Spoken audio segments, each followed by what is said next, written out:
জুলাই নিয়ে কেউ কোনো একটা সুযোগ নেওয়ার চেষ্টা করবেন না। এই জুলাই যদি সফল না হইতো আজকে কেউ এখানে বসতে পারতেন না। তাদের প্রত্যেককে আমার পক্ষ থেকে আন্তরিক শুভেচ্ছা এবং সালাম।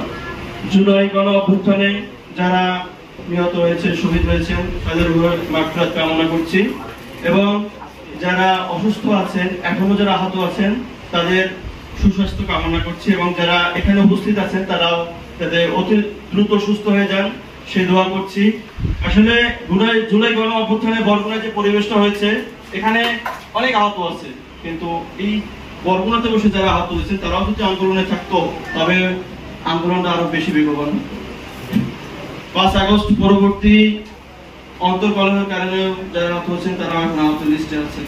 এটা আসলে একটা দুঃখজনক কথা, অনেক দুঃখের একটা কথা। যারা 5 আগস্টের পরে ব্যক্তিগত কলহের কারণে আহত হয়েছেন তারাও এখানে আজকে আহত নাম নিয়ে এখানে বসে আছেন।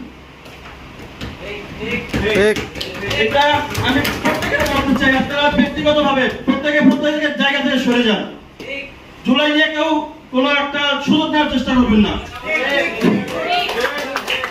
এই জুলাই যদি সফল না হইতো আজকে কেউ এখানে বসতে পারতেন না। জায়গা এখানে হতো না একজন আরো। সে সময় নাম চাওয়া হয়েছে কিন্তু কেউ নাম দিতে চান নাই, নাম দিয়েছেন উল্টাই পাল্টাইয়া। অনেকে আছেন এখনো কাগজ দিয়ে দৌড়দৌড়ি করেন, এগুলো বাদ দেন। যারা সত্যকে মানেন, মিথ্যার আশ্রয় নিয়েন না, হারাম খাইয়েন না।